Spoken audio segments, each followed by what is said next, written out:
Ready Check Radio.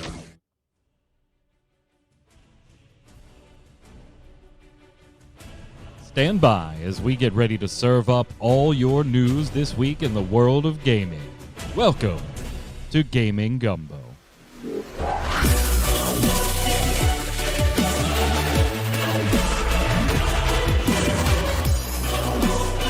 Oh, yes. It's Saturday at 7 p.m. Eastern.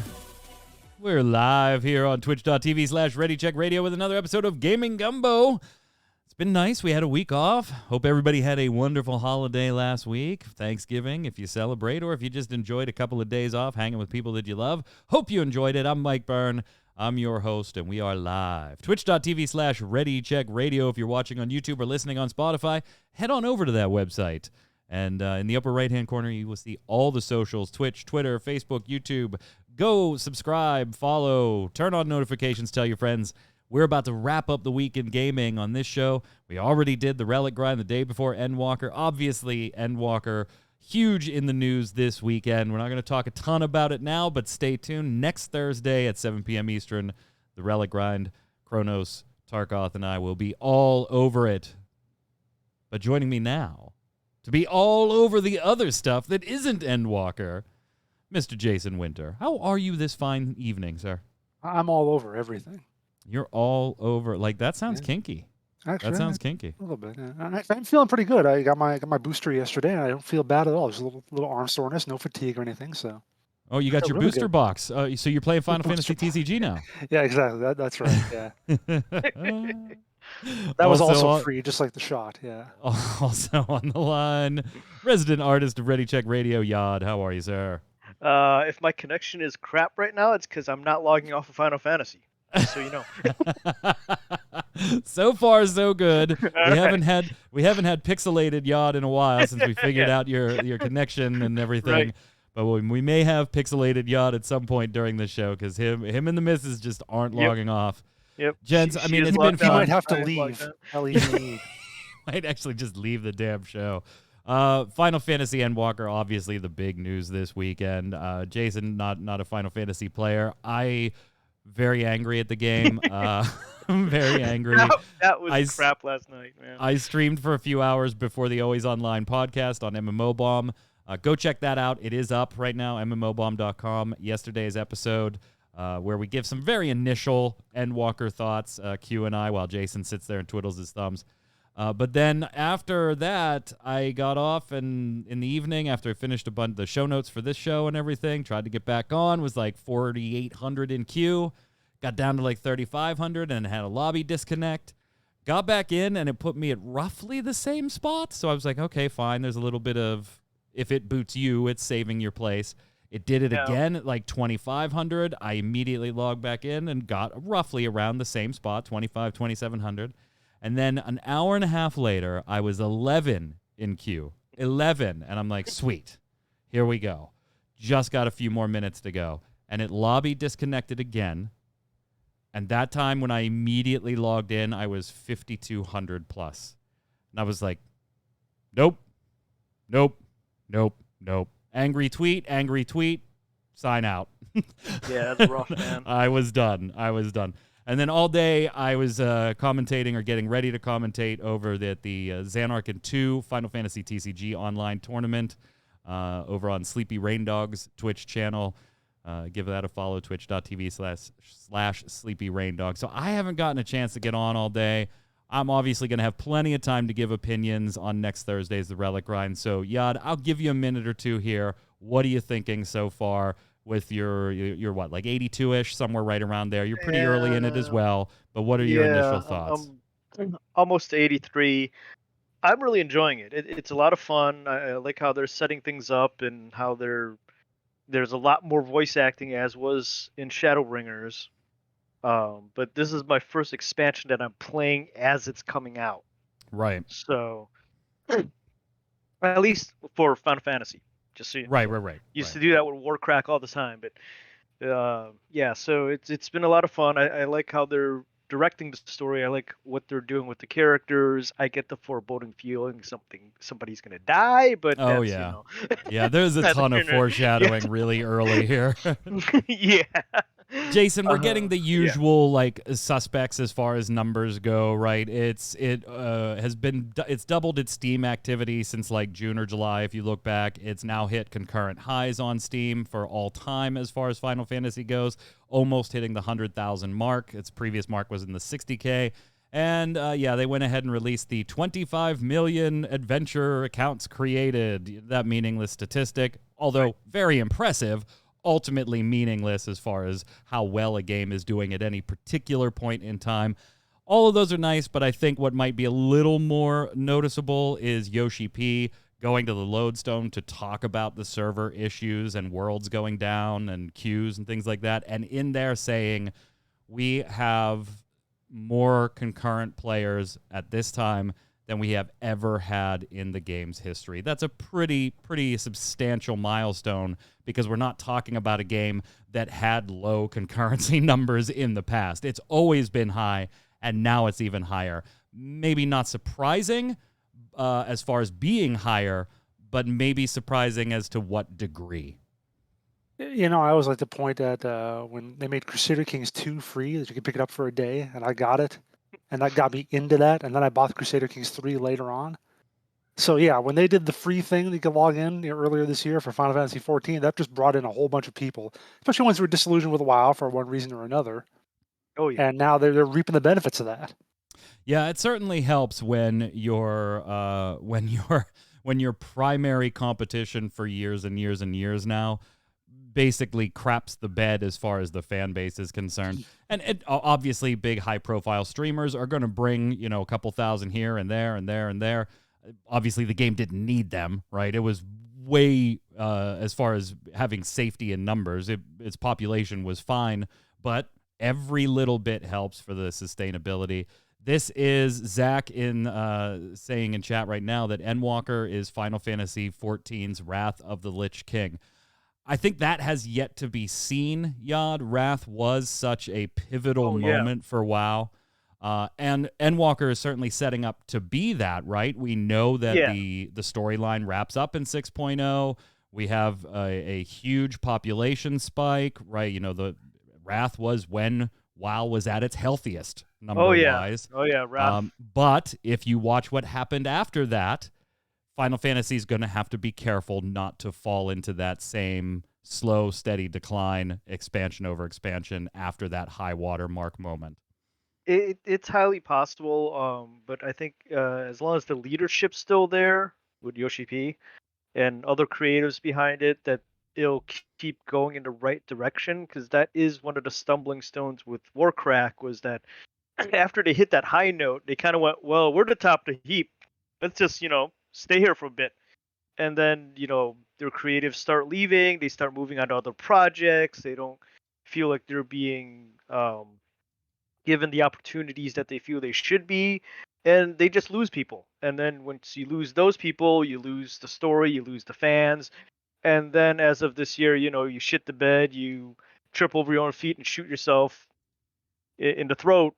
What more do you Yep. And other people move over to Final Fantasy because they need that itch scratch and they don't want to do it with you. it But also feels to me like when you have, and not just World of Warcraft, not just Blizzard, but a lot of MMO companies are like, once they get that big success, they're like, okay, we know what we're doing now. We know how this goes. We'll make the next expansion is going to include all this stuff because we know everyone's going to want it. Yeah, and I they're think wrong. that's the one thing that Final Fantasy, particularly again to Yod's point with the leadership that they have with Yoshi P and everything, they don't have that. They're smart enough not to think they're geniuses. They still to this day have that. Please make sure that we make this next expansion as successful as possible, because if these people leave, we already got our one chance at redemption. We're not getting another one. There is still like a humble mentality despite all the success. So and it's going to be interesting to watch. Yeah. That shows with Yoshi P coming out and saying, I'm sorry, we're going to be late a couple weeks. Yep, and Yoshi P being the one taking to the Lodestone to talk about server issues yesterday, not Jason, communications guy at Square Enix, putting up a post.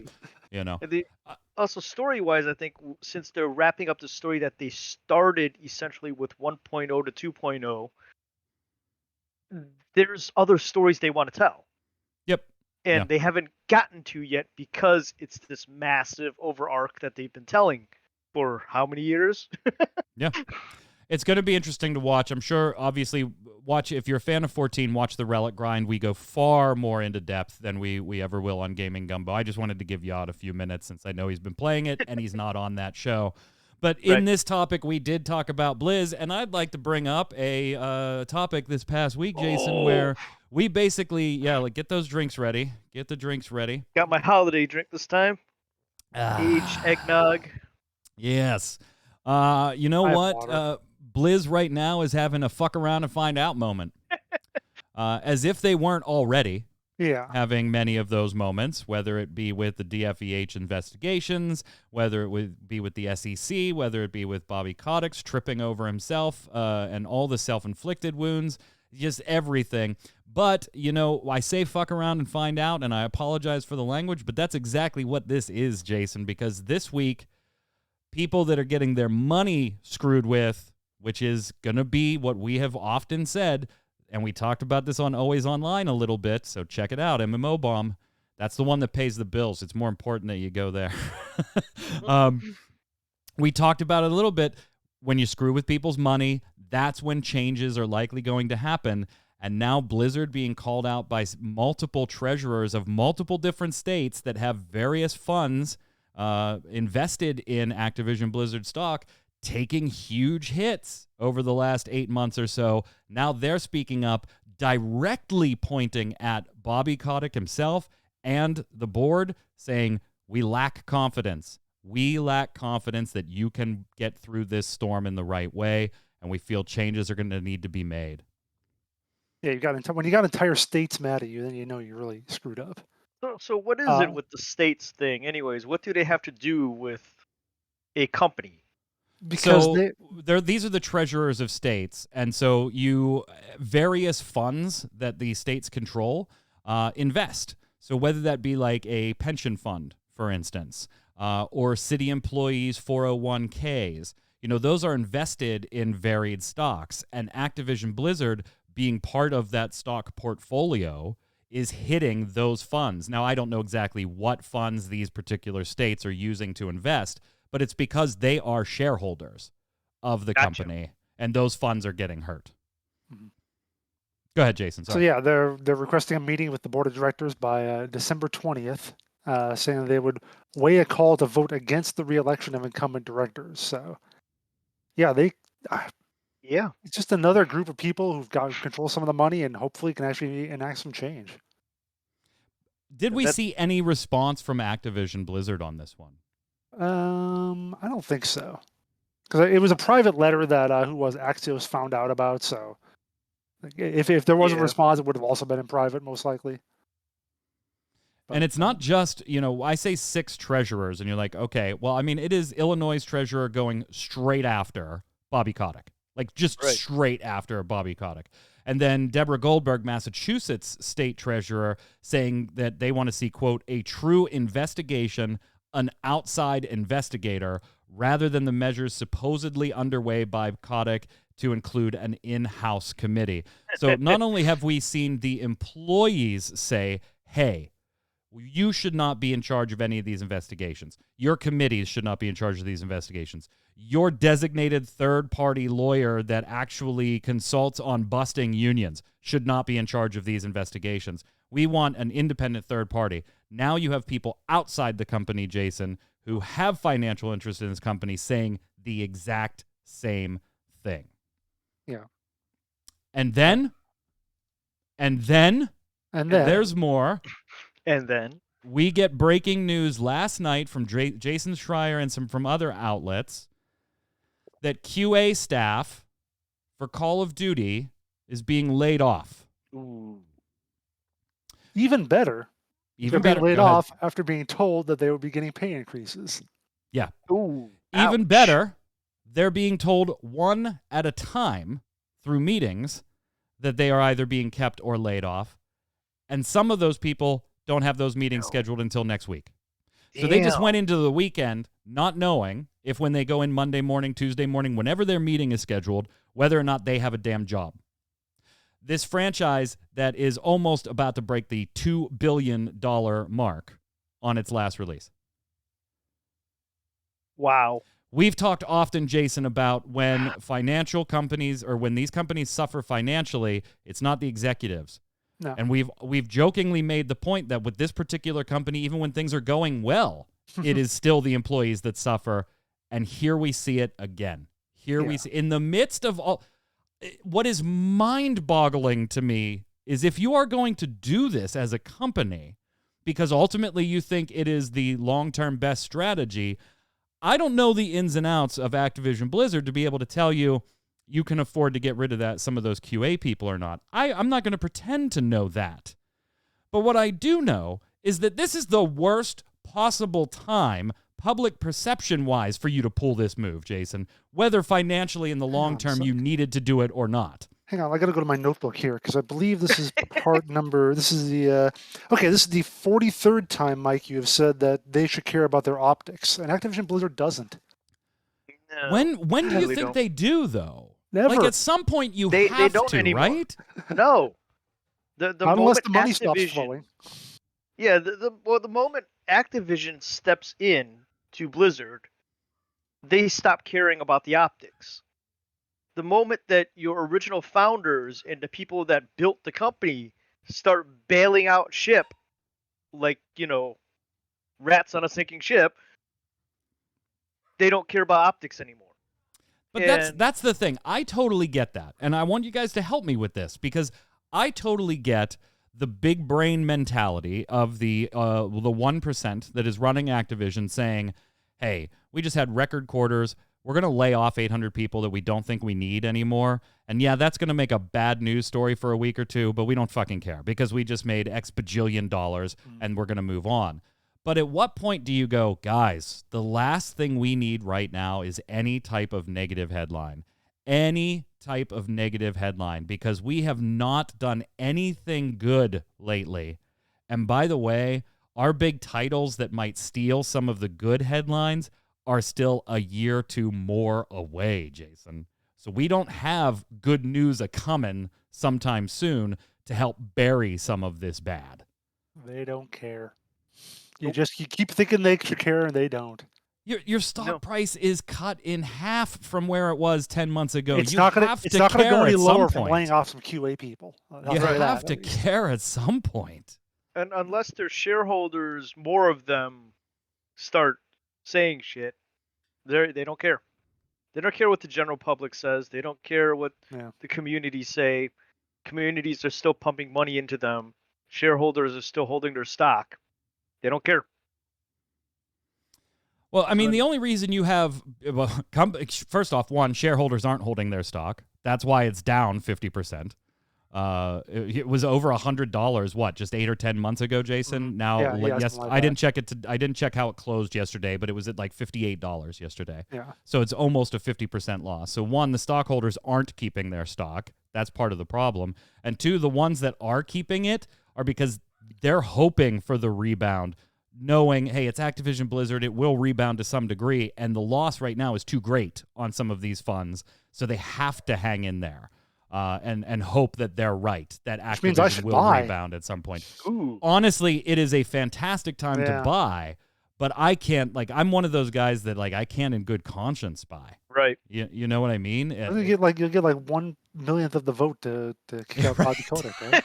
That's what we talked about with Zach on the last show. It's like maybe we should all pitch in and get 10 shares and just be like, Zach, Jason, and Mike own 0.0001% of the voting power. I don't know. It's bad.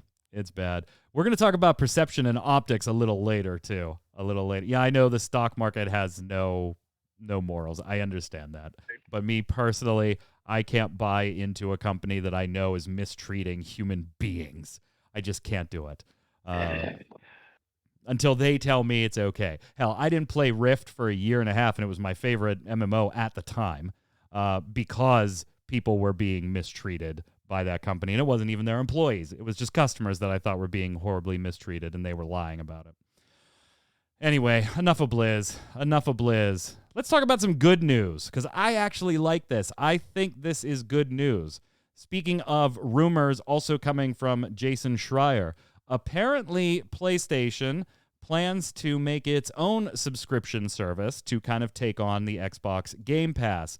The thing that many tout to be the best deal in gaming, including myself. I have no idea how long-term viable the Xbox Game Pass is in its current iteration, but as a customer, I don't care right now. PlayStation needs a competitor to this. We've said that on this show. Apparently, they are working one. This is all rumor, but Jason Schreier tends to be right and is a guy that I trust, at least as far as sourcing things goes. Its codename is Spartacus, and it's supposed to allow PlayStation owners to pay a monthly fee for access to a catalog of modern and classic games on the PlayStation 4, and then moving on to the PlayStation 5, offering 3 tiers. The first would include existing PlayStation Plus benefits, because right now, remember, we have PlayStation Plus and PlayStation Now. They're kind of just going to be merged and keep the PlayStation Plus banner, and the Now one will go away. The second would offer a large catalog of PlayStation 4 and eventually PS5 games. And the third tier would extend to demos, game streaming, and PS1, 2, 3, and PSP classic games. They're also getting into the cloud gaming as well. They're behind. They're behind on this front. I don't think, gentlemen, that just creating a competing platform is going to be enough out of the gate here, because if this doesn't come until next spring, that puts them almost 2 years behind. 2 years behind. Almost 2 years behind. So in my mind, you got to make up some time in a serious fashion, and you got to do that either with the titles or freebies that you put on there, or extremely aggressive pricing, at least out of the gate. So I'm going to ask you this. Jason, 1, what do you think of the overall idea? And 2, do you think that with that time gap, they can make up the ground against the Xbox Game Pass? Well, having just gotten a Game Pass from the 3-month for $1 deal, I think it's great. I love the idea. In terms of what they can do with it, I think you have to remember, Mike, is that not everyone can afford multiple consoles like you. So if you're absolutely, if you're that is a fair point. If you're I'm in a blessed position to be able to do that, no doubt. Yeah. If you're to make the decision, do I want an Xbox? Do I want a PlayStation? Well, Xbox has the Game Pass. I think I'm going to get that. Now, at least that evens out a little bit. Or for people who are existing PlayStation owners and want something like that, I think that makes enough difference. And like it or not, PlayStation, at least for the moment, has the bigger install base too. Yeah. So I think it's. I don't know if it's so much about catching up or whatever. It's just about offering an additional service that, especially people who have a PlayStation and not an Xbox, are going to want, or it's going to make them favor the PlayStation a little bit more, at least. And you do have to wonder, Yod, what they're going to do, because we saw when Microsoft did this, they kind of rolled it in with Xbox Live Gold and created like that Ultimate Bundle, right. That price point. Presumably something like that would happen here, where they are planning to roll it into the existing PlayStation Plus model. So instead of paying your $60 per year, you would be doing this sub thing. I got to say, I have subscribed to PlayStation Plus and Xbox Gold forever when they were things. I just rolled into the Ultimate Bundle on Microsoft's. I will do the top tier bundle here too as well. But as somebody that isn't an all console buyer, or sometimes not even a console buyer for a particular generation, does something like this sway you if you're thinking about buying a console? I think it might, and I think it also might stem back to the point that the PlayStation 4 generation, there was they massacred Xbox that year.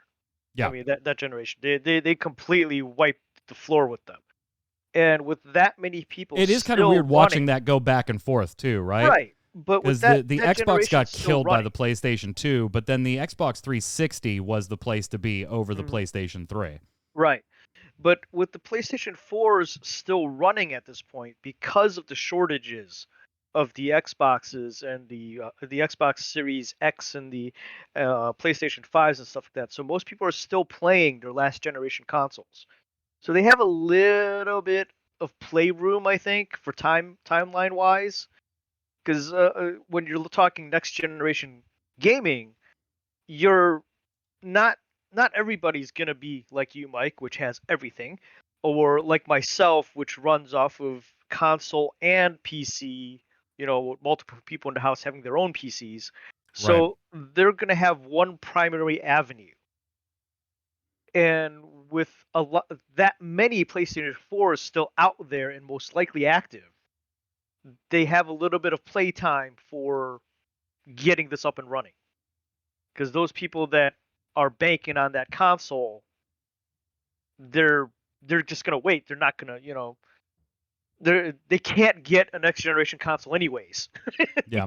The other side of this, Jason, is the edge that Game Pass maybe gives on the computer, right? Mhm. On PCs. We've talked about on the show PlayStation, PC, doing their trademark and stuff like that, and presumably pushing more and more there.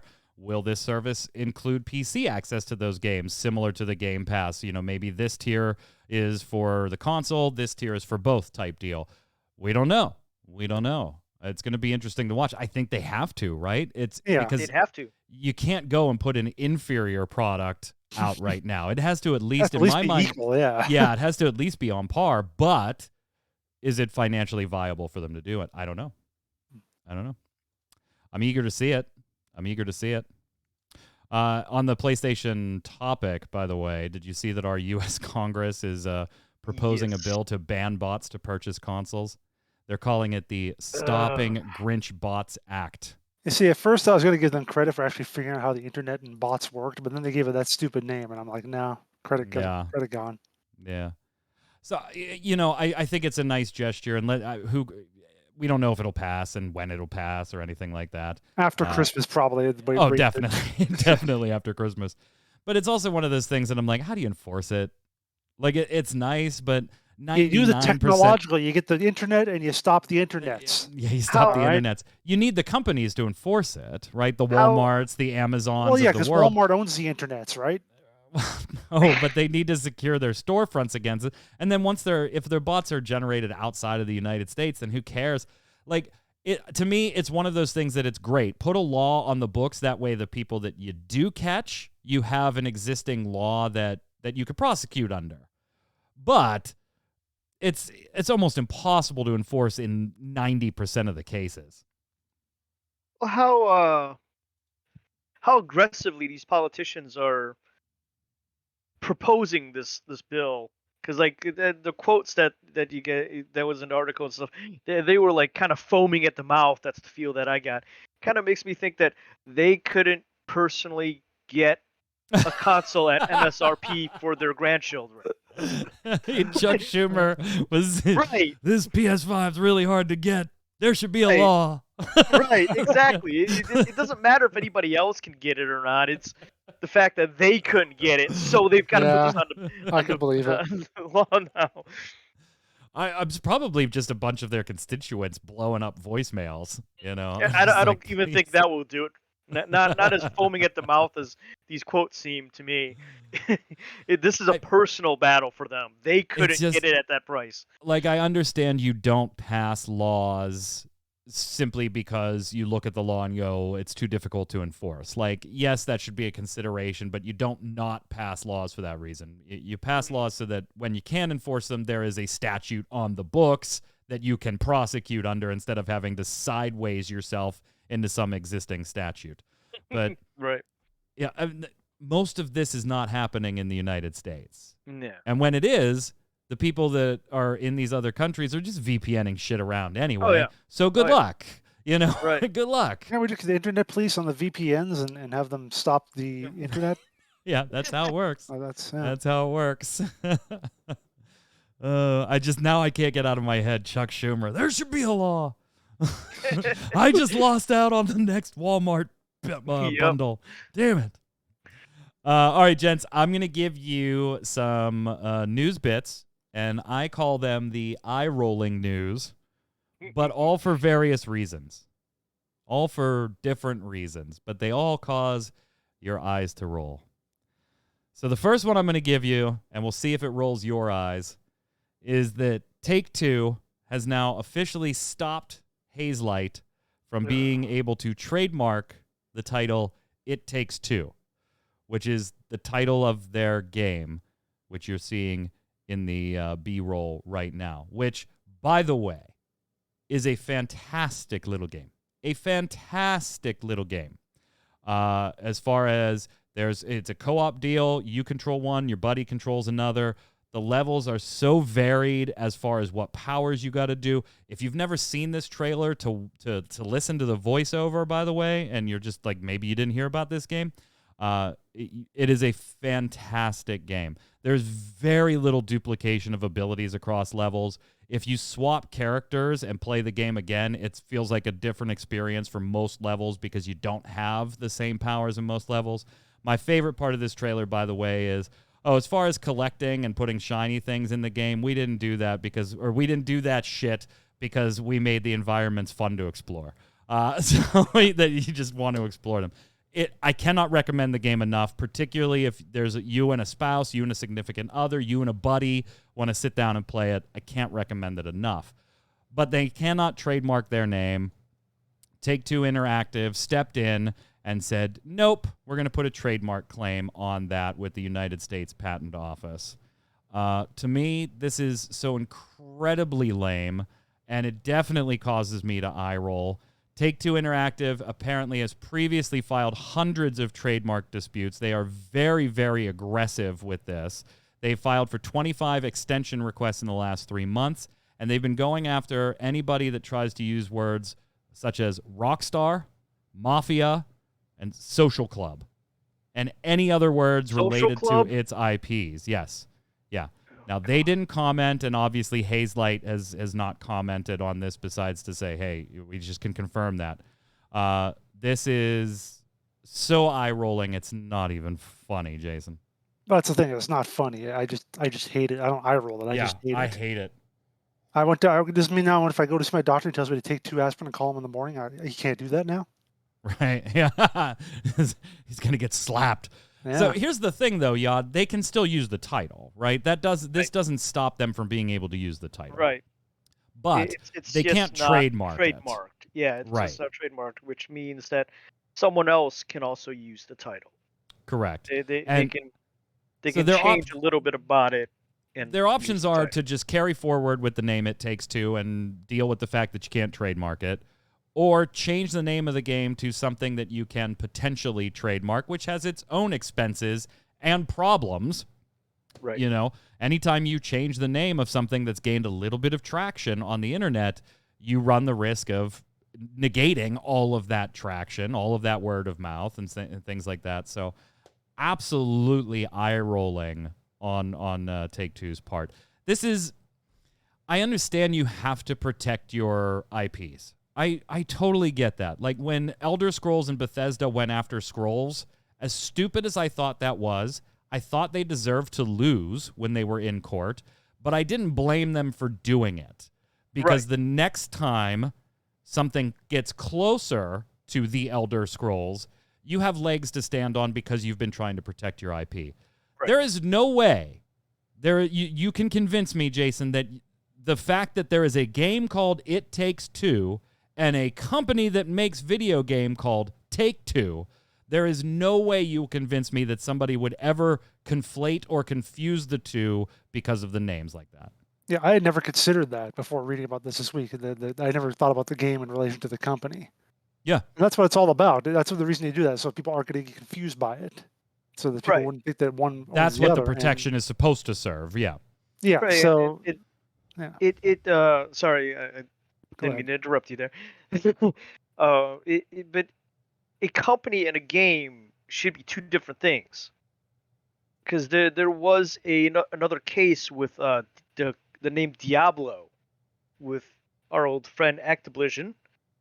Yeah, and, I mean, they were going after Fox for the animated dog Diablo. Well, no, even before that. Even before that, there was a possible movie from Fox Entertainment called Diablo. And they went after it because they might want to make a movie in the future named Diablo. Yeah, sorry, you didn't make it yet. Yeah. Yeah. That one I sort of get because you can have the notion of hey Mike, do you hear this movie? There's a Diablo movie coming out, and they're going, oh wow, based on a video game, and I'm going to go, no. Do you know no, how it's many based on movies something have the word else." Diablo in the title anyway? Sure, Yeah, I that's mean, the problem with the- Diablo. Yeah. Yeah, you don't make your name a generic word for devil. I mean, come on. Yeah, And then you get the copyright on everything. yeah. I'm gonna copyright Satan. Wait, what? What? What are you Trademark. thinking? That's trademark. not Trademark. Yeah, copyright. you're Trademark, right. Two You're different right. You're things. right. Trademark. How about this for eye rolling? The music game creators Harmonix, now part of Epic Games. Company buys other company. Meh. It does. It doesn't eye roll me. It's just business as usual. This eye rolls me because they'll probably be funneled into the Fortnite hole and never heard from again. But from the FAQ, what does this mean for Rock Band DLC? Nothing. This is from Harmonix. Will you keep doing the rival seasons? Yes. Fuser events? Yep, no changes there. More Rock Band instruments will be made? Not in their current plans. Will Fuser and your other games still be available on Steam? Yes, on both on Steam and console. What about the servers for insert Harmonix game here? Will those be taken offline? Not planning to shut anything down. And what will you work on next was the question that I really cared about. Because I do like Harmonix. Like, I always enjoyed Rock Band and all the, you know me and rhythm games, right? Mhm. Our team will work with Epic to create musical journeys and gameplay for Fortnite. While we're not ready to share Wow. any specifics, the whole team is incredibly excited to get started. Stay tuned. No, they Jason, that's why, in my mind, this was an eye roll. They are not This was an incredibly eye roll. excited to work on Fortnite. I promise you. I No. Well, promise you. everybody's excited to work on Fork Knife, right? It's Fork Knife. That's where my eye roll comes in. Okay, Now, are you I'll with get me, you that. I didn't go Jason? through the whole facts, so maybe that I'll get you. I'll give you Yeah. that one. You with me on that? Yeah. Yod, are you a Harmonix fan? Do you ever? How many Rock Band pieces of equipment are in your garage right now? I don't have any, but I remember it. I remember it back in the day. I remember tripping over guitars, Jason. Back in Like any 2009. any friend's house you go to, there's like 4 Guitar Hero guitars, 7 Rock Band drums. Like, this place sucks. I don't want to be here anymore. I don't want to be here anymore. But I do like Harmonix and I do like rhythm games, and this sucks. I just think this one sucks. How about this one? I'm going to throw this one to you first, Yod, because it's one of your favorite companies. Matt Goldman, creative director for Dragon Age 4, leaving BioWare. Leaving BioWare. Hold on. Before I let you comment, though, I do want you to know that according to BioWare spokesperson, they said he leaves the next Dragon Age game in excellent hands with the team here at the studio who will carry our forward our vision for the game. And I'm sure that quote is very different in meaning than when they said the same thing when Casey Hudson left Anthem. I'm sure it's totally different, the good hands that this one is left in. He's just going straight for the drink. I'm going to break it for just a moment, though, and say that, again, I'm not that into Dragon Age, so I don't know that much about how this Goldman guy, how important he is to everything. But I do kind of fight against the great man theory, which not only in history, but also in gaming. Like, oh, the game director left, so now the other 100 or 200 people who are working on the game are completely useless. No, I don't think don't anyone know. implies that. I Well, no, certainly the worst don't. is what you think. So- I don't. I certainly don't. So in opposition to that, Jason, the problem being is that the game director, the head person in charge of the Sure. project, sets the tone of where the game's going to go and how the pacing is going to be set. And depending on who steps in, that may totally get scrapped and they have to start from scratch again, which stresses out the devs and the creatives below him. While you two Oh. talk about this, I will interject that the replacement has not been named yet. Right. Right. You know who else set the tone? It says the tone is Bobby Kotick. They've made hundreds of millions of dollars, billions of dollars since he came But- aboard. You cannot replace him. Oh wait, yeah, you could with just about anybody. So again, Well, same damn thing. you Same could, damn thing. You could replace Kotick with this statue right here and it'd be fine. Okay? But the creative director, much like that, what's that? The name of that game that's in Singapore from Ubisoft Singapore that keeps getting their Skull and director. Bones. Skull and Bones, Yeah. That can happen when the creative director gets replaced, because the entire thing gets reset, and unless they agree with going along with what the previous person had set up and just continues on with it, it's starting from scratch again. So if Blizzard Jason, still had Jeff Kaplan, Overwatch 2 would be out by now. I don't know. It's Jason, possible. I don't necessarily disagree with you, Jason, but I would say this. I would put a little caveat on this particular one and see if that changes your mind or sways you in any meaningful way. We have seen that from this particular company, changes in leadership on larger projects has not once resulted in a better product. But the question is, was the product doomed anyway? Did the guy leave because he was like, God, this Which is thing is fair. a fucking mess. I got to get out of here. That is fair. Save my That is a reputation. totally So, yeah. fair statement right there. So I don't That know. is definitely fair. So that's some eye-rolling stuff. And this is a last minute or last kind of wow eye-rolling. If you didn't know, Battlefield 2042 is just having a really rough time right now. Apparently. Really rough time. I mean, go check out Metacritic. 2042 is how many players it has. No, it's got a lot more than that, but none of them are happy. None of them are happy. This sure it's not this past 42? week, 2 days ago, as we covered on MMOBomb.com, Jason wrote up, there was an update issued into the game that allegedly made over 150 fixes and quality of life improvements. For a game as big as Battlefield, Call of Duty, those types of titles are, to be post-launch pushing an update that makes 150 fixes and quality of life improvements, that's a lot of crap wrong with the game that they are trying to take care of after the fact. Did you see some of the videos, like people just flying through buildings and whatever else? It's like, Although I can't say much because Grahatia in Final Fantasy XIV Endwalker, when I was walking around Charlian, kept hitbox clipping with the airship minion I had out, and he would be floating above me as we were walking. That's not a minion thing.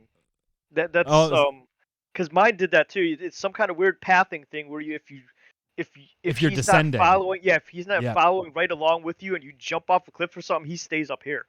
Yep. Mine was just walking through Charlie and going down steps. Yep. Yeah.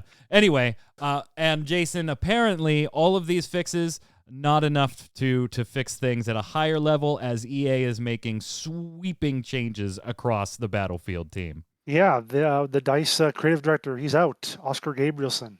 He is out, and he's going to be replaced by Vince Zampella, apparently.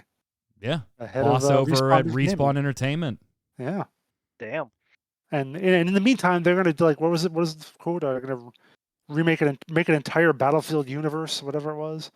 Yeah. So your Marvel Cinematic Universe, Battlefield universe. That's what your Marvel Cinematic Universe. Now you're going to get a Battlefield one.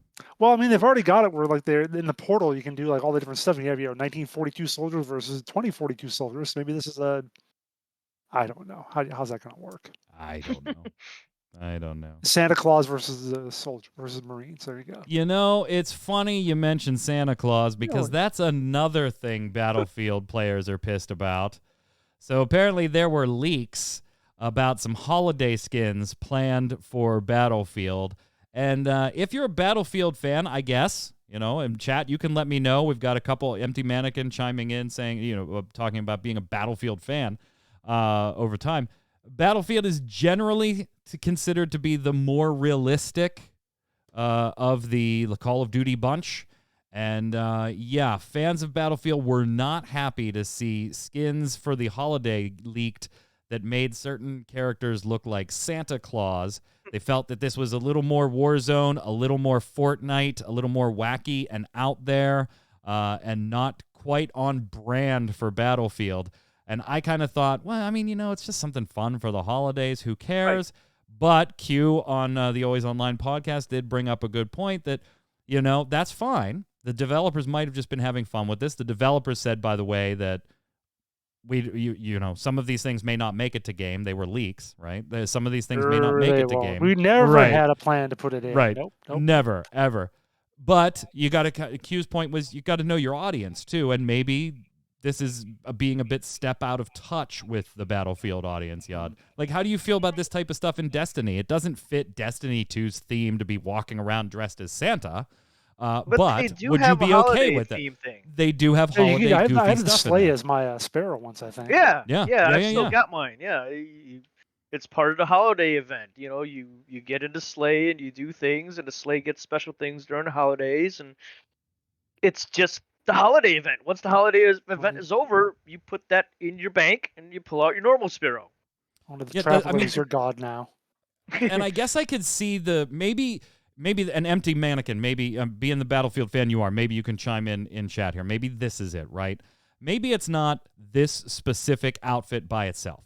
Maybe it's the idea of what this opens the door to long term, as far as having a bunch of goofy stuff in a game that the players generally don't want goofy stuff. They want to, if I want goofy stuff, I'll go play Fortnite. If I want goofy stuff, I'll go play Warzone. In Battlefield, I want this more immersive, more realistic, more tactical experience. Now, whether or not the individual game is done well or not, set that aside for a minute, because 2042 does not seem to be done well. But maybe that's the whole thing. Look, I don't have a problem with a Santa hat, but if we're going to start putting in a Santa hat, then that really doesn't leave us the ability for checks and balances on what shouldn't go in. And now all of a sudden everybody's looking goofy and we're playing Fortnite, except we're all wearing brown camo. I don't know. I don't know. I don't know. Kids these days. Speaking of Respawn Entertainment, you can't buy the original Titanfall anymore. It's Okay. also being removed from all subscription services. If you own it, you can still play it. That's fine. The servers aren't being shut down yet, but it's basically maintenance mode, and I would get ready for a server shutdown at some point here. You probably have some time, but it'll eventually be going away. You can't buy it anymore, which means it's done growing. So at some point, it will become financially not worth it to keep it going. Okay. Like Anthem. Actually, I am stunned that hasn't shut down yet. Same. Yeah. Same. Particularly when they killed the remake or the revamp or the fixie or whatever you want to call it. Like, I'm stunned that's I think not Artifact on. is still active too. For just Is toss it random games out really? that we're thinking of. No way. Is that still really active? Yeah, it's 21 players right now. No shit. Yeah. Damn. Wow. Jason, last week when we were talking to Zach and you had the week off, we did lock in some Game Award predictions for a couple categories. Mm-hmm. So we do want to hit those categories again real quick and just get your predictions locked in next to Yod's and mine. And then we're going to grab a few extra categories to throw on there so that when the show airs next week on December 9th, we can come back on Saturday and see who won. Now, Zach, I know you're in chat. So Jason locked your decisions in with whatever you said first. If you said X, but maybe Y because of this, he locked you in as X. Yeah, he locked you in as X. You don't get that. If I'd have been on the show, I'd have been all up in your business. So Hedging Jason, bets is not a thing. what categories did you pick? Rigged. What categories did we talk about last week? Remind us of Yod and my picks, and then go ahead and put yours in there. I'll real quickly quick, go through this and for we'll Game hit of a the couple Year. few. For Game of the Year, Mike and Yod said Deathloop. You said it was the media darling, and no, it was the game that got the most advertising because they paid for it. True. They didn't talk about it because they wanted to. They did because they were paid. So, Right. Zach said It Takes Two, and I agree with It Takes Two. So that's my Game of the Year. I'd love to see it win. I really would. Best game direction, Mike and Zach said It Takes Two. Yod said Returnal. I agree with It Takes Two on that. All right. Best multiplayer, Mike Valheim, Zach Valheim. Yod Monster Hunter Rise, and I will also choose Monster Hunter Rise. Oh, so we got a 2-2 split on that Yeah. one. Best ongoing game, Mike grudgingly chose Fortnite. Yeah. Zach and Yod went with Genshin Impact, and maybe it's just because of what's been going on the last couple days, but I just went with Final Fantasy XIV. Wow. I think it got such a good campaign going on over the summer. I think it could do it. Best debut indie, Yod took Kena, whatever it is, and everyone else is taking Valheim. We're not buying in that. And then for most anticipated, this was actually a tough one for me. Because again, like I said, I chose mine before listening to what you guys said. Yod went with Breath of the Wild sequel. Mike and Zach took Elden Ring. And for some hedging, I also went with Elden Ring. Just because it's so much closer. Like Starfield could be, but it's not going to launch until November, they say. So I think we're getting more on... We have more. The point is, we have more on Elden Ring. We've seen gameplay and so forth. So I think it's a little closer. I think that helps it. All right, so here's the categories I want to add. Again, we're not going to go through all of them, but I do want to hit a couple more categories here. I want to do games for impact first. Okay. So this is a thought-provoking game with a pro-social meaning or message. I really like the inclusion of this category. We'll talk about some perception of the Game Awards in a second and why this category might not feel that great after we talk about the perception thing. But Before Your Eyes, Boyfriend Dungeon, Chicory, A Colorful Tale, Life is Strange, True Colors, and No Longer Home. Jason, since you had to go last on all of these, I'll let you go first on this one. I have heard of 2 of these.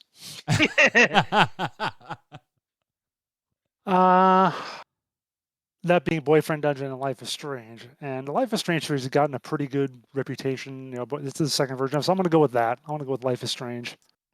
Going with Life is Strange, True Colors. Yes. Yod, what do you got? So I am looking at the things on my phone. I'm not just randomly, texting people. This is impact, right? Whether it's good or bad, it's just impact. The definition of the Pro-social meaning or category message, is so- for a thought-provoking game with a pro-social meaning or message. Yeah. Bro, okay, see. I've got to go with Life is Strange All right. as well. Zach, Yeah. don't forget to put yours in chat. We got to get everybody. Oh, we gonna let Zach jump in too? Yeah, Okay, we got to cool. let him. Got to Yeah. got to have all right, 4 of us all on right, here. All right. I mean, I go Life is Strange, True Colors too. I mean, It's not that kind of dungeon, Ninja. If it was just pure impact, negative or positive, I would say Boyfriend Dungeon, because there was It did some definitely some shit, I know. impact. yeah, they had that whole like thing with the stalker stalker, one. yeah. Yeah, Right, yeah, exactly. But since it's pro, Yeah. so it's positive, I'm gotta go Life is Strange. So we go Life is Strange there. Okay. Because all 3 of us have Life is Strange. Zach is still we'll silent. let Zach chime in chat. And then we've got which one did I want to get next? Best family game. Okay. The best game appropriate for family play, irrespective of genre or platform. It Takes Two, Mario Party All-Stars, New Pokemon Superstars. Snap. Superstars, sorry.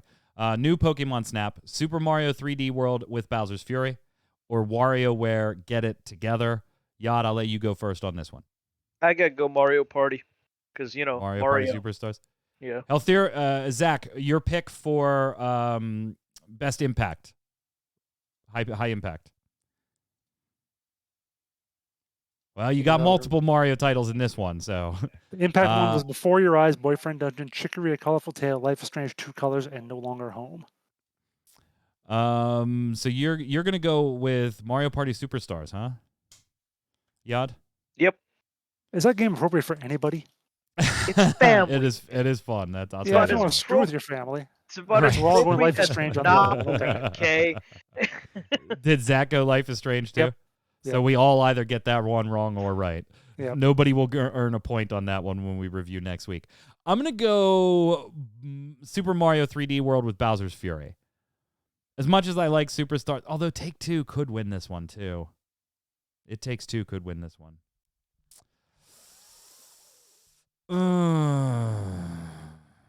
Yeah, I'm going to stick Super Mario 3D World with Bowser's Fury, Jason. That'll be mine. What do you got, Jason? I'll take the easy roll. I'll go with It Takes Two. You're taking It Takes Two? All Yep. right, we'll get Zach's when he catches up on the stream here. One more. So that'll give us what, a total of 8 categories? 9. 9. Okay, so it'll be pretty hard to force a tie or anything with. Except odd we have one numbers where we there. all pick the same one. Oh, that's true. That's why I'm doing an odd number. That's why I wanted to make sure. But we then had it'll an only odd be number really of an even categories. number because we all took the same on other one. We'll be all right. Okay, We'll be all right. Because I'll be right on all of them, so you know. Best action adventure. For the best action adventure game combining combat with traversal and puzzle solving. Marvel's Guardians of the Galaxy, Metroid Dread, Psychonauts 2, Ratchet & Clank Rift Apart, Resident Evil Village. I guess I'll go first on this one. There are a lot of games I want to see win this category. I want to see Metroid Dread take it. I want to see Ratchet & Clank take it. I'd be happy if Resident Evil Village took it. Marvel's Guardians of the Galaxy is being extremely well received. It's just not, I'm not a Marvel guy. That's the only reason I haven't played it. So it's I think it's hard to vote against Marvel's Guardians of the Galaxy here, but Really? Metroid Dread is huge. Ratchet and Clank Rift Apart is absolutely a media darling. And Resident Evil Village was awesome. Like, I think Psychonauts is at a disadvantage in this category, as good as it may be. I think I'm going to let the heart pick on this one, which means I'll probably get this wrong, but I'll go with Ratchet and Clank Rift Apart. My daughter and I love that game. I would not be sad seeing any of those games win, though. Jason, we'll go to you next.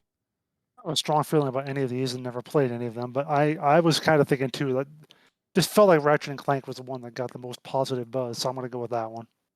All right. Yad? I've got to agree, Ratchet and Clank. Okay. So Zach took Resident Evil. Zach took Resident Evil Village. I would not be sad to see it win.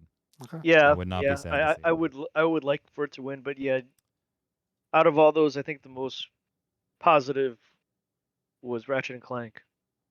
Before we leave the topic of Game Awards and pick our games of the week and call it a week here on Gaming Gumbo, do want to mention that the Washington Post did a little interview with Geoff Keighley on the Game Awards. And there's two things from this interview I want to talk about very briefly here.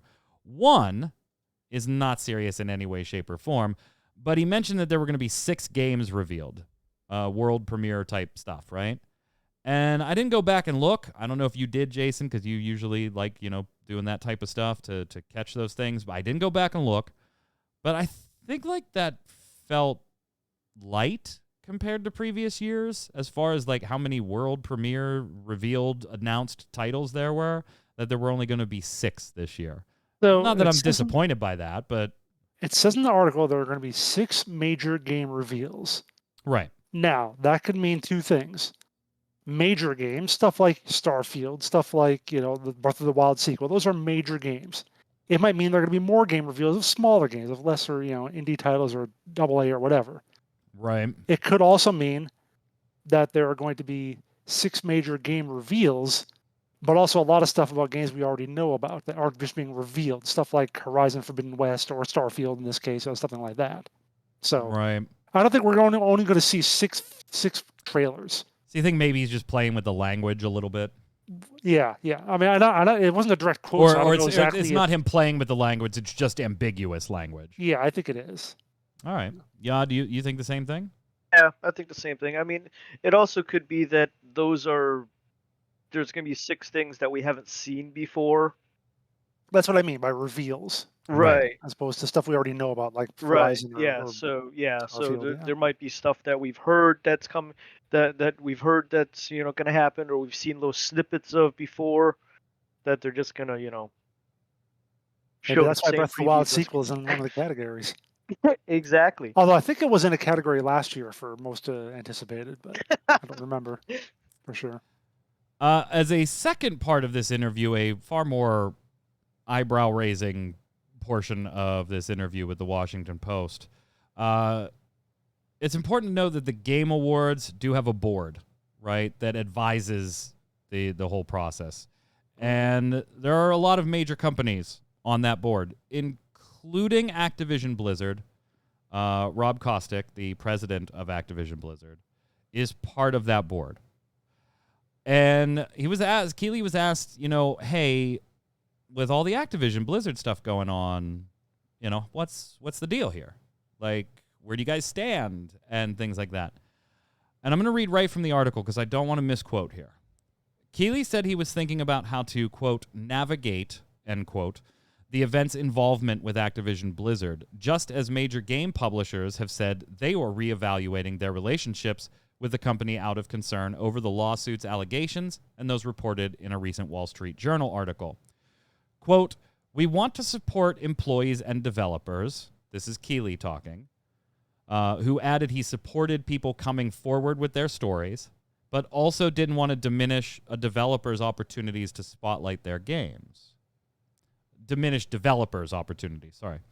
We have to think very carefully about how to proceed here. He did go on to mention that Diablo 4 and Overwatch 2 are not scheduled to be showcased at the Game Awards. Geoff taking a lot of flack on the internet for, I don't know if you want to call it fence sitting. I don't know if you want to call it, just staying removed from the situation, but not calling out Activision in any real way and still supporting them while trying to say, hey, we support, employees coming forward with their stories here. And I'll give my opinion in a minute on why I didn't think it needed to go down this road. Like I kind of thought the PR move here was, even if you were just thinking PR and you didn't care about the actual people themselves, which I personally do, but maybe others don't.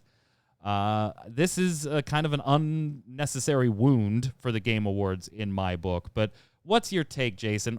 Some people feel like when you don't pick a side, you've essentially picked a side, right? The old saying of all it takes for evil to succeed is enough good people to not do anything. Is that what's going on here? Is he trying to placate both sides, which is just as bad? Like, what's your take on his maybe non-statement or non-confrontation on Activision Blizzard? Yeah, that's exactly my feeling on it, that he has chosen a side, and he's chosen the side of silence and the side of the oppressor. The statement is whatever the silence is in the advantage of the oppressor or whatever it is. Yeah. Geoff Keighley is a corporate shill. He always has been. And, this is just his way of trying to keep all the do we need to pull up the corporations Doritos happy. Mountain Dew picture? Yeah, I mean, exactly. Do we really... I know. He's just trying to keep the corporations happy. That's all he cares about. Yad, are you on the same page? Totally agree. He has firmly planted his buttocks on defense, and that means he's chosen. So here's the thing, too. There's the second part of his statement, I actually understand maybe a little more, because if you read it, and that's why I had to go back and correct myself. He did not say a developer as in a company. His point there is, I don't want to diminish developers, plural, opportunities to spotlight their games. Talking about, at least I believe, maybe I'm putting intentions he didn't have. I don't know, finding the good in things. But I believe he was talking about the people creating the game. He didn't want to diminish the opportunity for them. I hate the fucking developers as a shield. No. I'm not using it as a shield here. I'm going to give you the benefit of the doubt on that part. Okay. That you were in good faith just saying, I don't want to exclude Activision from the entire show because Jason and his whole team worked really hard and I would like to showcase their game. The problem I have, if that was your intent, and I'm with you here, Jason, the problem I have is it's not Jason and his team getting up to accept that award. It is not Jason and his entire team being read by name that they were the people that worked on this game and being recognized for the award. But I also don't think you had to necessarily exclude, because Ubisoft games are nominated too, right? If we're talking about Blizz, we need to talk about Ubisoft. Right. I don't think you had to exclude them from being nominated. I think the PR play here is really easy, unless, like Jason and Yad, you said, you just are too concerned about burning your bridge with the company entity Activision Blizzard. The PR move here, even if you care about people, but even if you don't, for me, would have been, hey, we want to make sure that the creators of games get recognized. So if a game is warranting of being nominated, we're still going to nominate it. We're doing that because of the employees. However, at this point, until things are rectified, talked about, settled, whatever, adjudicated in court, you got to leave our board. You got to leave our advisory board. I don't think it needed to be any more complicated than that. And the only reason I don't see that happening, Jason, is if truly what you said and what Yad agreed to is in fact the case. You can't burn that bridge in your mind. Because I don't think it really burns a bridge to say, you know what? It's not a good look for us to have you on our advisory board right now. It just isn't. And until things are settled, we're gonna invite another company on, or we're just gonna leave the seat vacated. Whatever the case may be. But the people that worked on your games deserve recognition, so we're not going to exclude you from nominations for the titles, but you can't be part of our advisory board right now. I don't get it. To me, that doesn't seem that hard or that unreasonable, and almost is recognizing the circumstances and saying, we disagree with what's going on at Activision Blizzard, but we don't want to exclude their employees the way their ownership has seemed to exclude their employees. So your games are eligible for nomination, but you can't be part of our advisory board.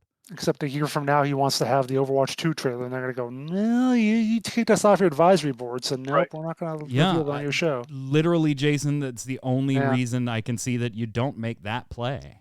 Yeah. It's disheartening to see. It is really disheartening to see. I like Geoff Keighley from a perspective of what he has done in the past for gaming. I've already been vocal on this show about not liking him as a host of things. I think he's incredibly dry and boring to watch. I also really don't like this move. The people that have... There are 15 people watching us right now. There'll be 50 to 100 people that watch this on YouTube in the next week, and maybe over the course of a couple of months, a few hundred. That is not a platform that does any real change. He has one.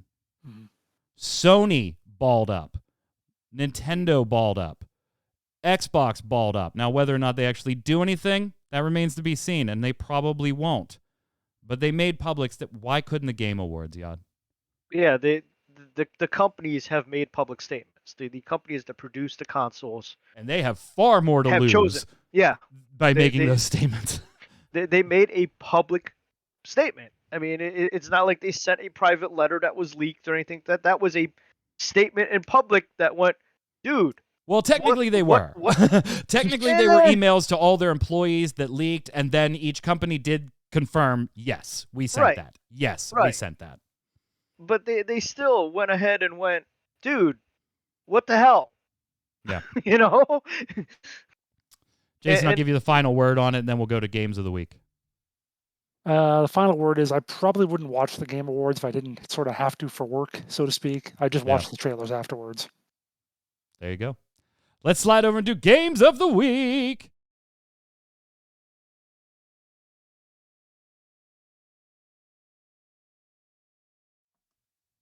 I'm going first.